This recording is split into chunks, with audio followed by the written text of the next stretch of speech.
Assalamualaikum warahmatullahi wabarakatuh. Alhamdulillahirrabbilalamin. Pada kesempatan kali ini kami dapat menyampaikan materi mengenai sejarah pendidikan di Indonesia dan tokoh-tokohnya.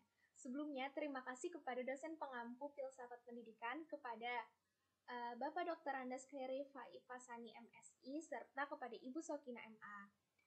Nah, sebelumnya izinkan kami memperkenalkan diri. Kami dari kelompok 6 yang beranggotakan saya sendiri, Dina Hanifah, selaku moderator dan pemateri. Selanjutnya kepada teman saya, Muhammad Taufik Hidayat, dan selanjutnya kepada Novita Dwi Haryani. Di sini kami ingin membahas mengenai sejarah pendidikan di Indonesia. Sejarah pendidikan di Indonesia yang akan kami bahas ini mencakup pada 3 masa. Yang pertama pada masa kerajaan, kemudian pada masa Jepang, dan selanjutnya pada masa setelah kemerdekaan. Yang pertama ini mengenai sejarah pendidikan di Indonesia pada masa kerajaan. Pendidikan di masa kerajaan ini dimulai dari Kerajaan Sriwijaya. Pada Kerajaan Mataram kuno terkenal atau berpusat di Jawa Tengah, dan aktivitas pendidikannya yaitu menerjemahkan buku-buku agama Buddha, menerjemahkan buku-buku lain ke bahasa Jawa, ke bahasa Jawa kuno seperti Ramayana, dan perguruan tinggi di masa Kerajaan Mataram kuno yang meliputi Fakultas Agama, Fakultas Sastra, Fakultas Bangunan atau Teknik Bangunan. Selain Kerajaan Mataram juga ada Kerajaan Hindu-Buddha dan Kerajaan Islam yang nantinya akan dibahas setelah ini. Nah, di sini kan ada Kerajaan Hindu-Buddha dan Kerajaan Islam. Pada Kerajaan Hindu-Buddha, pada abad ke-4 hingga abad ke-7 di wilayah Jawa Barat, terdapat kerajaan yang bercorak Hindu-Buddha, yaitu Kerajaan Tarumanegara, yang dilanjutkan dengan Kerajaan Sunda sampai abad ke-16. Pada masa abad ke-7 ini hingga abad ke-14, Kerajaan Buddha Sriwijaya berkembang sangat besar di Sumatera. Pada puncak kejayaannya ini, Sriwijaya menguasai daerah sejauh Jawa Barat dan semenanjung Melayu. Abad ke-14 juga menjadi saksi bangkitnya sebuah kerajaan Hindu di Jawa Timur, Majapahit. Nah, kemudian pada Kerajaan Islam sebagai sebuah pemerintahan hadir di Indonesia sekitar abad ke-12. Namun, sebenarnya Islam itu sudah masuk ke Indonesia pada abad 7 Masehi.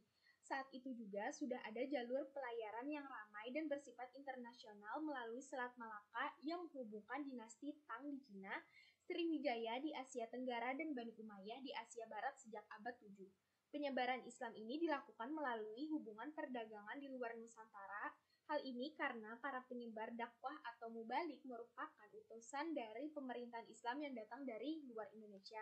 Nah, pada kerajaan Islam ini yang penting termasuk diantaranya adalah Kerajaan Samudra Pasai, Kesultanan Banten, kemudian Kerajaan Mataram, dan Kesultanan Ternate, dan juga Kesultanan Tidore di Maluku.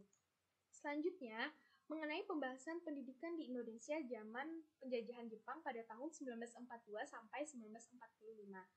Nah, pada pendidikan ala Jepang ini mempunyai progresivitas dan lebih dinamis, tetapi dinamikanya dan progresivitas itu lebih ditekankan pada physical training, bukan mental disiplin.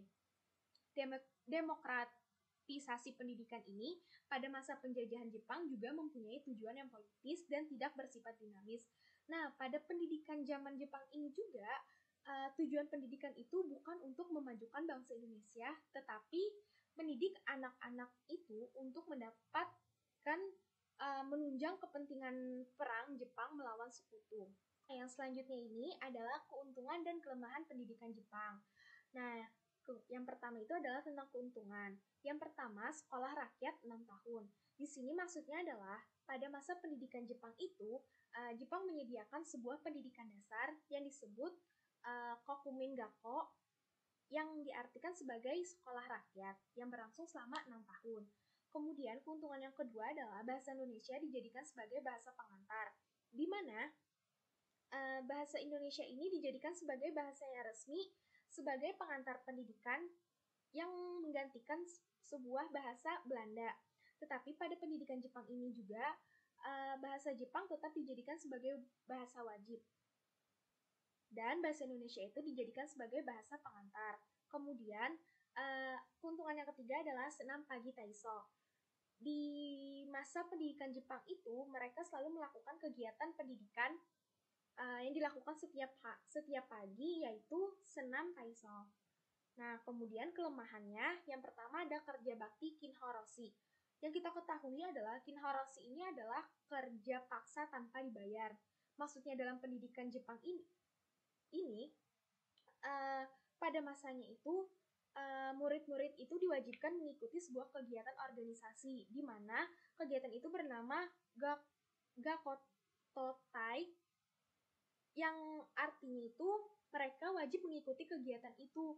Nah, kegiatan organisasi di dalamnya itu meliputi salah satunya adalah kegiatan kinhoroshi, di mana mereka selalu melakukan kerja bakti dengan mengumpulkan beberapa barang ataupun bahan-bahan yang diperlukan untuk sebuah peperangan. Nah, di sini kelemahan yang kedua adalah bahasa Inggris dilarang, sehingga pengetahuan para murid itu sempit. Di dalam pendidikan pada masa Jepang ini, bahasa Inggris itu merupakan sebuah larangan, sehingga pengetahuan para murid itu akan menjadi lebih sedikit. Terus, yang ketiga adalah latihan kemiliteran. Pada pendidikan pada masa Jepang ini, demi kepentingan perang itu, Jepang itu lebih menyokong akan latihan kemiliteran atau latihan fisik para muridnya, sehingga mereka akan lebih siap untuk mengikuti keadaan yang akan lebih berat, sehingga mereka lebih mendisiplinkan mengenai latihan kemiliteran. Untuk selanjutnya, kondisi pendidikan di Indonesia pada masa sekarang. Nah, pada tanggal 17 Agustus 1945, bangsa Indonesia memproklamirkan kemerdekaan. Hari proklamasi ini merupakan hari kelahiran bangsa Indonesia yang sebenarnya dasarnya. Undang-undang dasar yang digunakan ialah UUD 1945 yang terdiri dari 37 pasal. Pasal yang berkaitan ini dengan pendidikan adalah pasal 31 yang terdiri dari 2 ayat. Yang ayat pertama adalah tiap warga negara berhak menerima pendidikan dan pengajaran. Ayat kedua adalah pemerintah berusaha menyelenggarakan suatu pendidikan nasional yang diatur oleh undang-undang. Nah, pada masa kemerdekaan ini, tujuan pendidikan adalah mendidik menjadi warga negara yang sejati, kemudian bersedia menyumbangkan tenaga dan pikiran untuk negara dan masyarakat. Assalamualaikum warahmatullahi wabarakatuh. Perkenalkan, nama saya Muhammad Taufik Hidayat. Di sini saya melanjutkan menjelaskan tentang periode dari tahun 1945 sampai dengan 1950, pendidikan rendah selama 6 tahun. Pendidikan menengah umum, SMP dan SMA lamanya masing-masing 3 tahun. Perguruan tinggi terdiri atas Universitas, Karawitan, dan Asri. Pada 1950 sampai dengan 1975, Taman Kanak-kanak atau TK dan sekolah dasar, sekolah menengah umum dan SMA, pendidikan tinggi, Universitas, Institut Teknologi, Institut Pertanian, Institut Keguruan, sekolah tinggi dan akademik.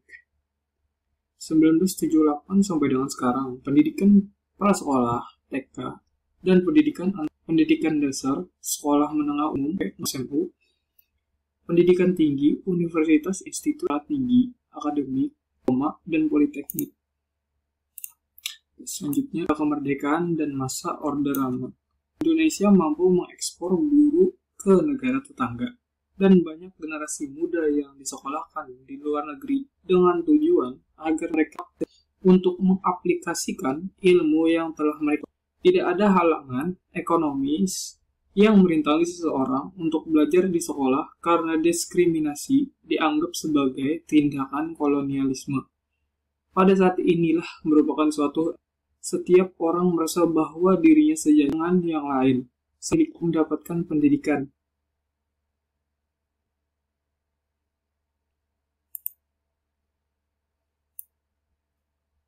Pendidikan masa Orde Baru.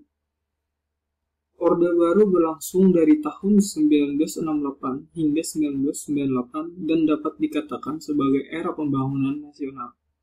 Dalam bidang pembangunan pendidikan, khususnya pendidikan dasar, terjadi suatu loncatan yang sangat signifikan dengan adanya instruksi Presiden Infres pendidikan dasar, kebijakan pemerintah dalam penyiapan calon-calon tenaga guru negeri.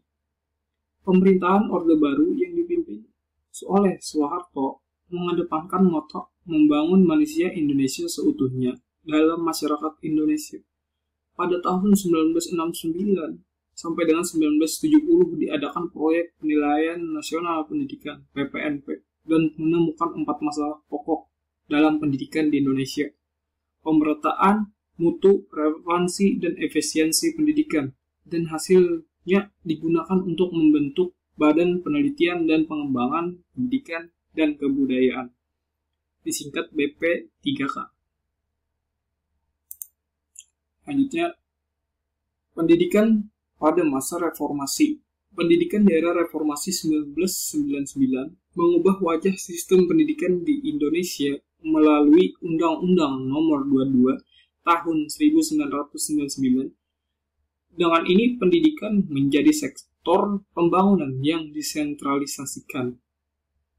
Pemerintahan memperkenalkan model manajemen berbasis sekolah, sementara untuk mengimbangi kebutuhan akan sumber daya manusia yang berkualitas, maka dibuat sistem kurikulum berbasis kompetensi, kontribusi, dan implikasinya terhadap Indonesia.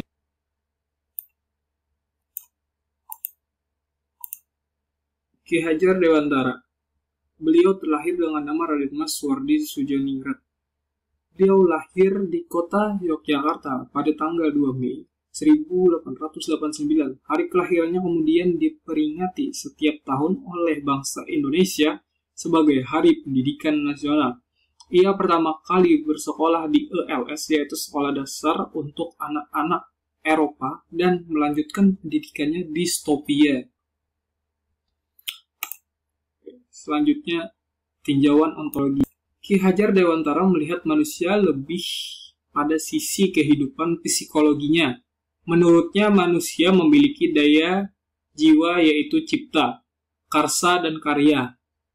Pengembangan manusia seutuhnya menuntut pengembangan semua daya secara seimbang. Pengembangan yang terlalu menitik beratkan pada satu saja akan menghasilkan ketidakutuhan perkembangan sebagai manusia.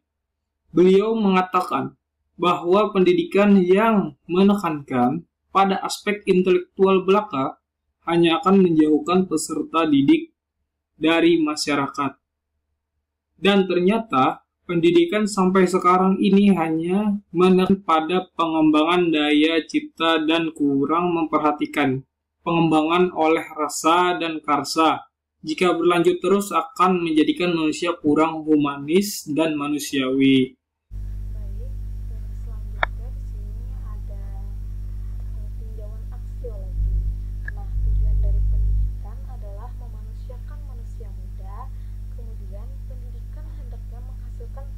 Pribadi yang lebih manusiawi serta berguna dan berpengaruh di masyarakatnya, yang bertanggung jawab atas hidup sendiri maupun orang lain, yang berwatak luhur dan berkeahlian. Filosofi pendidikan menurut beliau, yaitu Ki Hajar Dewantara, menempatkan kemerdekaan sebagai syarat dan juga tujuan untuk membentuk kepribadian dan kemerdekaan batin bangsa Indonesia agar peserta didik selalu kokoh berdiri membela perjuangan bangsanya. Karena kemerdekaan tersebut menjadi tujuan pelaksanaan pendidikan, maka sistem pengajaran haruslah berfaedah bagi pembangunan jiwa dan raga bangsa. Bagi Ki Hajar Dewantara, pendidikan tidak boleh dimaknai sebagai paksaan. Maka kita harus menggunakan dasar tertib dan damai, tata tentram, dan kelangsungan kehidupan batin, serta kecintaan pada tanah air menjadi prioritas. Karena ketetapan pikiran dan batin itulah yang akan menentukan kualitas dari diri seseorang. Memajukan pertumbuhan budi pekerti pikiran merupakan satu kesatuan yang tidak dapat terpisahkan. Agar pendidikan dapat memajukan kesempurnaan hidup, yakni kehidupan yang selaras dengan perkembangan dunia tanpa meninggalkan jiwa kebangsaan. Selanjutnya itu ada tinjauan epistemologi. Nah, anak didik dibiasakan bergantung pada disiplin kebatinannya sendiri, bukan karena paksaan dari luar maupun perintah orang lain. Seperti prinsip Ki Hajar Dewantara bahwa kita tidak perlu segan-segan memasukkan bahan-bahan dan kebudayaan asing dari manapun asalnya, tetapi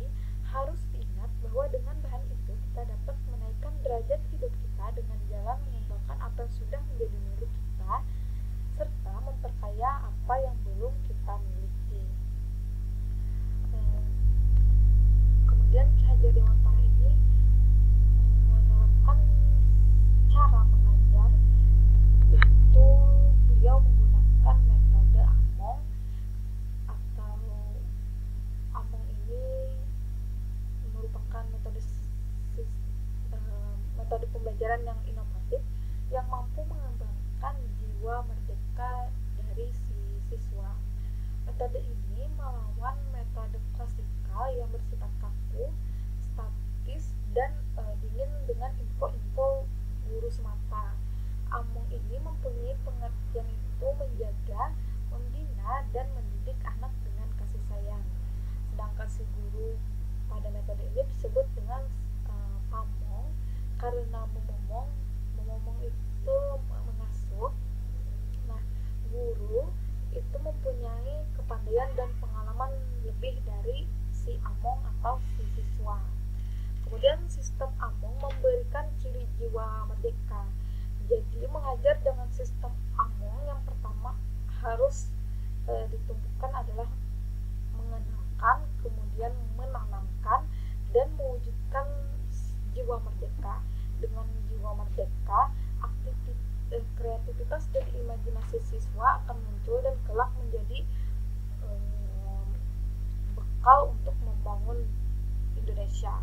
Oleh karena itu, sistem among mengharapkan hukuman disiplin dengan paksaan atau kekerasan, karena itu akan menghilangkan jiwa merdeka anak. Nah, sistem among ini dilaksanakan dengan tuturi handayani.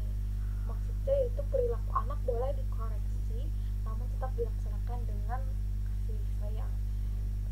Jadi si anak ini apabila melakukan suatu kesalahan boleh dikoreksi atau ditegur, tapi dengan lemah lembut tanpa mengurangi rasa kasih sayangnya, untuk tidak menghilangkan kepercayaan diri dari si anak tersebut. Selanjutnya itu kontribusi dan implikasi dalam dunia pendidikan. Bagi Ki Hajar Dewantara, para guru hendaknya menjadi pribadi yang bermutu dalam kepribadian dan kerohanian, baru kemudian menyediakan diri untuk menjadi pahlawan, dan juga menyiapkan para peserta didik untuk menjadi pembela nusa dan bangsa.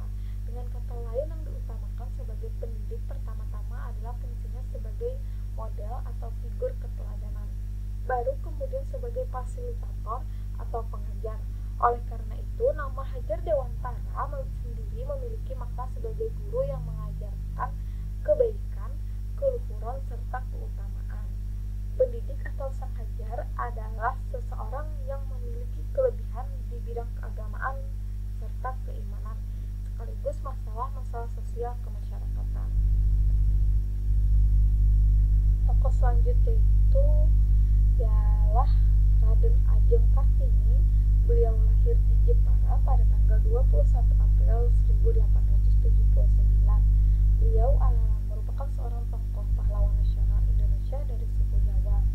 Kemudian Kartini bersekolah di ULS sampai usia beliau 12 tahun. Kemudian beliau membuat tulisan dan mengutip banyak mengutip kalimat. Perhatian beliau tersorot pada emansipasi wanita agar memperoleh kebebasan, otonomi, dan persamaan hukum sebagai bagian dari gerakan yang lebih luas. Selanjutnya itu kontribusi dan implikasi dalam dunia pendidikan. Peran Raden Ajeng Kartini dalam memajukan pendidikan di Indonesia merupakan salah satu contoh kontribusi wanita dalam sejarah. Beliau mendobrak kondisi yang memprihatinkan tersebut dengan membangun sekolah khusus wanita. Tidak hanya itu, beliau juga mendirikan perpustakaan bagi anak-anak. Kemudian beliau memajukan pendidikan di Indonesia tersebut, menuangkan dalam sebuah karya beliau yang berjudul Habis Gelap Terbitlah Terang. Nah, beliau telah membawa banyak perubahan dan kemajuan dalam pendidikan di Indonesia. Beliau juga mengajarkan bahwa seorang wanita harus mempunyai pemikiran jauh ke depan. Di mata beliau, pendidikan adalah hal yang sangat penting. Kemudian, pendidikan akan mampu mengangkat derajat dan martabat bangsa. Beliau konsisten mengemukakan pentingnya pendidikan yang mengasah budi pekerti atau yang kita kenal pada zaman sekarang itu ialah pendidikan karakter. Bagi beliau, mendidik perempuan merupakan kunci peradaban, karena perempuan akan mendidik anak-anak atau generasi muda di masa depan. Beliau juga memiliki pemikiran tentang kebijakan pendidikan, di mana pemerintah berkewajiban meningkatkan kesadaran budi perempuan, mendidik perempuan serta memberi pelajaran perempuan dan menjadikan perempuan sebagai ibu dan pendidik yang cakap dan cerdas. Namun, Kartini juga tidak lantas membatasi pendidikan dengan normatif. Beliau memberi kebebasan kepada siswa untuk berpikir dan mengutarakan pendapat. Tokoh pendidikan selanjutnya itu Kiai Haji Ahmad Dahlan. Beliau adalah tokoh pendidikan Indonesia sekaligus pendiri Muhammadiyah. Muhammadiyah berdiri pada tanggal 18 November 1912. Dasar tujuan pendidikan Muhammadiyah yaitu ajaran Islam yang bersumber dari Al-Quran dan Sunnah Rasul dalam usaha penyelenggaraan pendidikan. Nah, kontribusi dan implikasi dalam dunia pendidikan. Alasan yang melatar belakangi sebab-sebab munculnya gagasan beliau dalam pendidikan Islam yaitu karena lembaga pendidikan Barat yang cenderung sekuler dengan menjadikan murid sekedar menjadi pegawai pemerintah, serta lemahnya lembaga pendidikan yang dimiliki umat Islam yang belum mampu menyiapkan generasi yang sesuai dengan tuntutan pada zaman itu. Di dalam pendidikan dan pengajaran agama Islam, beliau menanamkan keyakinan dan paham tentang Islam yang utuh. Penerapan gagasan pendidikannya telah membuah hasil yang tak ternilai. Sumbangan pemikiran yaitu dengan usaha-usaha yang direalisasikan melalui yang pertama, memasukkan pelajaran agama Islam ke dalam lembaga pendidikan milik kolonial Belanda. Kemudian yang kedua,